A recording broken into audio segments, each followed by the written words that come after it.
always felt that if you're going to call them a gatekeeper, they should have literally a little gate beside them, so that you have to actually walk through it to get into their little cubicle or wherever they are. I hold the gate. I feel like it's a gate. Come on, bienvenue. Welcome once again to another live stream. I have with me in the studio my dear friend and compatriot David Chernick, myself, me of the many purple hats. Welcome.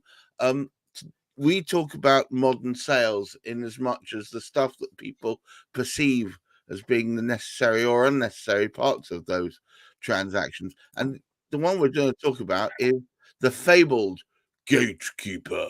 I always thought they ought to have a big spear or like a sword, and they stand there in their loincloth or something. You shall not pass. As if anybody hires that as their PA or receptionist. That's the security guards. No, the security guards you should push over. It's the receptionist you got to watch out for. So we call them, or a lot of people call them the gatekeeper. You know, a lot of people that will say they do what I do. Sales coaches and sales trainers.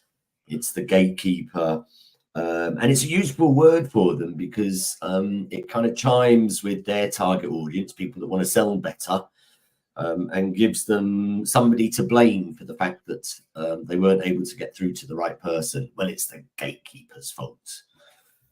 Yeah, and so we sort of they train people then on how to get round the gatekeeper, through the gatekeeper. I've seen all sorts of techniques.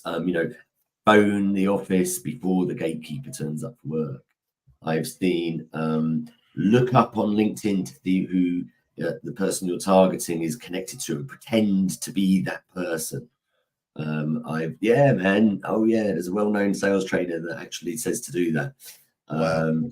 And it's kind of like treating the gatekeeper as the enemy, and it's treating the gatekeeper as the person whose job it is to stop you getting through. I always think that the so-called gatekeeper is probably going to be at some point involved in the passage of the sale. So if you make an enemy of her or him up front, because they're not going to be stupid, and at some point they're going to realize they've been duped. So that means from that point onwards, even if you've got your target audience interested, they could easily put a spoke in it later on 100%. Down the line and screw it all up. That you've really got to make them your friend. So I don't think they're not a gatekeeper. They're just one of the people connected to your target, I guess. Nobody hires a gatekeeper. There's not a job description on a job ad for a receptionist or a secretary that says part of your job is to stop people, stop time wasters, or stop anybody getting through. That is not part of their job. They don't want to do it, and they're not focused on doing it. They are not generally spending their time stopping people get through. So the more you call them a gatekeeper, just that word, thinking of them as a gatekeeper, the more you're already, before you've even picked up the phone, you're already setting a battleground. You're creating an us and them atmosphere even before you open your mouth, and that means that this sort of thing transmits very easily across the phone or anywhere else for that matter. So if you've already got this standoffish attitude that they must be vanquished before you can move, then I suspect you're querying your pitch before you've got going. You've going in competitive is just not the way to do it. And quite often, the person who holds that job, if it's a secretary to a senior manager, they're going to have a close relationship with that senior manager. So you better be thinking about trying to make them your friends and trying to help them and be helpful to them. We've got a comment which immediately from Mr. Simon Drake. John, what's the comment? You need to be honest. Show some personality. Yeah, well, show some personality. Show your personality. Simon, that's a very, very good point. And being honest. I always say that honesty is the best policy. And unfortunately, the sales profession is littered with all different sorts of ways of being dishonest, whether that's through persuasion or presenting yourself as somebody who is very different to who you really are. He's talking about me again. He says, great topic, addressing the elephant in the room. I don't know what he means. It is one of the elephants. So, but I get asked a lot, how do you get through the gatekeeper? And the first thing is to realize that they are not a gatekeeper. In fact, the more senior in an organization the person you're trying to sell to is, the better the secretary is likely to be. I mean, a legal secretary in a law firm, they're going to be earning perhaps more than the salesman who's phoning them. This is like a 60, 70 grand job. So treat that person with some dignity and respect is the bottom line, as you should do anybody. But I think you need to make them your friend. I think you need to make them see you as not the enemy. Yeah, so their job really in answering the phone is you could say it's screening calls. You want to get a conversation with the boss. So you need to be able to tell that person why you want to call. And this is not an opportunity to fob them off, yo, who's calling, please? Hi, it's David. I'd like to speak to Gareth Wax, please. Can I ask what it's about? They're likely to ask you something to that effect. Can I ask what it's about? Now, you can treat that question in a few different ways. Unfortunately, lots of people sort of treat it like, don't worry your pretty little head. You wouldn't understand. I mean, they don't say those words, but, they give something very complicated. They say something very complicated, imagining that the secretary is not going to understand. Believe you me, everything that their boss deals with, that secretary is probably going to have a good inkling as to what it is. They're going to know how they spend their time, what their priorities are, what's most important to them, what sort of calls that they want to take. And so you've got to be armed with a short few words so that when they come through, hey, Gareth, yeah, fine, kids all right? Yeah. Listen, I've got somebody called David Chernick on the phone. He said he wants to speak to you about XYZ. Yeah, that's all it's for. That's all it's for. So if she or he can transmit that message succinctly and accurately, and it hits the mark, don't be cold calling people that really you have no business speaking to, that are not really interested in what you're dealing with. Okay, so do the usual bit of background research, desk research, find out what's important to them. Anyway, that is a sort of a one response to one question. The other question that they're likely to ask you, and they can ask either one or both of those, are they expecting your call? Right? Now, the person that treats them like a gatekeeper will usually start stuttering at this point. They'll be wanting to contrive some sort of answer that gives the impression that, yes, they are expecting the call.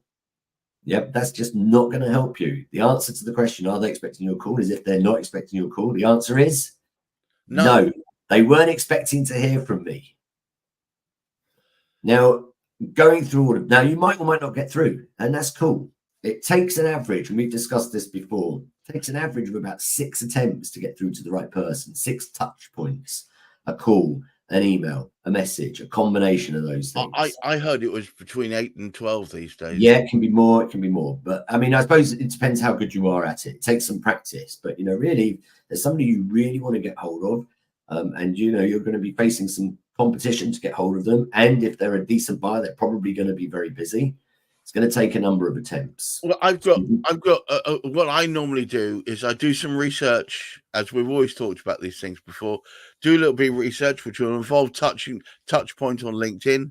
At some point, you may have sent them a connection request. They may have responded to it, or you may have commented on one of their posts. I think that's the better, more sure to find a post they've made or been a part to and comment on it, tagging them into the comment. And then cool, you can always use that almost as a pretext. No, but we are in communication on LinkedIn, and I particularly was interested in a post we made that's relevant to what I want to talk to him about, which is this topic. Correct. Yeah. So that's a beautiful, beautiful example there, Gareth. I saw his post on whatever platform it was. I actually commented on it, and I'd just like to follow up on that, because I think I might have a solution to the problem that he was talking about, or whatever the context is, but make it real. So we've got this person on the phone, and armed in front of us is a set of empty boxes on our CRM, or empty boxes unanswered questions that we want to start going through in terms of qualifying them as an opportunity. So I'm really sort of focused on those empty boxes, those data points. And at their most fundamental, we're talking about contact details. So, for example, the answerer, and I call them answerers because I don't know what their job titles are unless they tell me, but the answerer may well ask me to, well, can you send them something at least? If you've not spoken to them before, send them something. That's a great thing to hear. Of course, I'll send them something. Give me their email address. You've got a data point. You've already increased the value of that. Can I ask you a question though? Yeah. Now, there was a trend, I don't know if it's still going, when you used to do that, because originally they would go, yes, it's first name dot last name at what's it dot what's it. And then it started being do not send an email at what's it dot what's it, or info at, or admin at. And I always find those emails tend to be the quickest way to the virtual waste paper bin. Yeah, so that's like the to the round file, as we used to call it. Yeah. All right. So, everything has to be with consent. You're only going to be sending an email to somebody who has requested it, and they've given you their email address. Now, my natural reaction to being asked to send an email to contact at or info at is like sort of, it creates a groan, doesn't it? How do you feel when you... So you groan when you hear that because you know what's going to happen, okay? Or you suspect it's just going to go into the round file. And actually, I found myself over the years uttering that groan out aloud. Yeah. Does that work? Well, yes. I mean, as Simon said in the comments, it's part of honesty, isn't it? And I'm disappointed. I'm not going to pretend I'm not disappointed. And I may well say, contact at that. Does anybody actually check that? It's and they'll say, yeah, they do from time to go through our marketing department. I said, well, can I send an email then to you, please, if that's all right, rather than giving me the email address of the boss? Please, can I send it to you? And more often than not, when you start treating the answer as the person with that job, the person who decides what gets through and what doesn't, then engage with them and try and explain clearly in your email when you get their email address what it really is about. What was I going to say? There was something else. Fill in for me, Gareth. Well, once you've got the person who is the answerer's name, you can personalize it when you send the email with their first name, so they feel included, and that makes them feel that you're not just trying to bypass them. You're trying to, so you can actually address it to them and say, what I really wanted to talk to Jim about was X, Y, and Z, because in response to the call out that he made on LinkedIn, which I thought was really apt, there was something that we're doing right now, which is bleeding edge, but really could change the direction. And I thought that if I had 5 minutes to talk to him, it might give him some ideas. Whether or not it leads to anything, I don't know. But right now, I'm looking to communicate with him. Hence why I was looking for his direct email address. But I think I do say, and I'm sorry, David, you probably don't like this. I say, my CRM won't take generic email addresses. I have to have a first name or a last name, and we're doing this so that you can track back what conversations I've had with you as much as I can track back what we're talking about in the first place. So would you mind if I take your email address in the first instance, just so I can know it's going to a real person? No, I don't think, just on that point about sending emails to generic email addresses, I wouldn't advocate saying that my CRM system doesn't accommodate generic email addresses, because my CRM does. My CRM requires me to have an email address, but it can be any email address. But there's nothing wrong with sharing your own feelings about something. I generally avoid sending emails into generic email address boxes, because I know that most companies, it's not going to get to the right place. Now, if they're absolutely insistent that you send it to the generic email address, send it to the generic email address. Yeah. Right. Ask them if they wouldn't mind looking out for it. Yeah. Ask them, and then call them the next day. I know that it went to the generic email. Did it find its way to your office?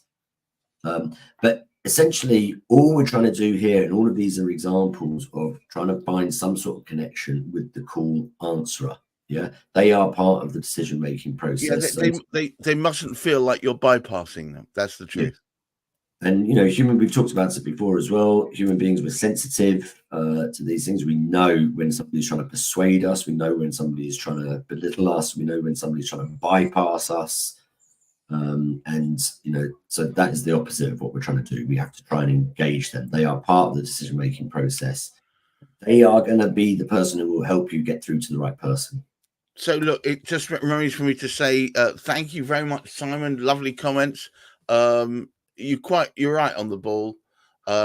It's something that all salesmen at some point or other seem to get beleaguered with. How do I get past the gatekeeper? And I guess our overall message is, don't get past the gatekeeper. Incorporate that person who's really more of an answer rather than the gatekeeper.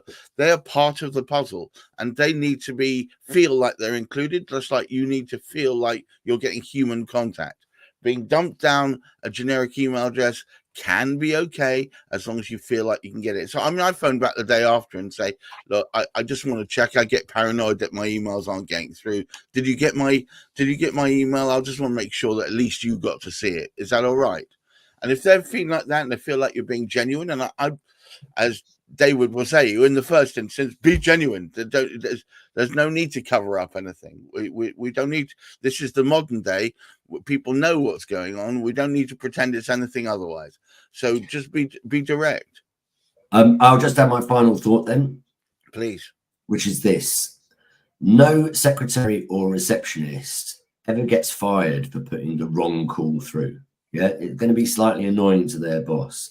Why did you put that idiot through? They're not going to get fired for it. What they might get fired for is not putting the right call through.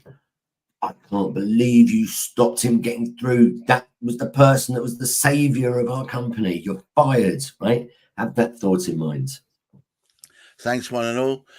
As ever, David and I are here every week trying our best to talk about, to make funny signs, as David is, at the computer, who's completely ignoring him, of course. Go on, do the hearts, do the hearts, do the hearts. The hearts. Oh, we get hearts and those. There you go, lovely. We try and work out what is interesting or irritating about modern sales and then try and disseminate it. David and I are performing together as a duo musically. When's that, David? Tell the audience about that. It's on the 16th of July. I think it's the 16th of July. It's at a renowned pub where they have live musical acts every week in the town of Boreham Wood in Hertfordshire, called the Wellington. So check that out. It should be a good fun night if you want to go. We've got a last comment from Simon. Treacle said it right. All right, Treacle. Be yourself.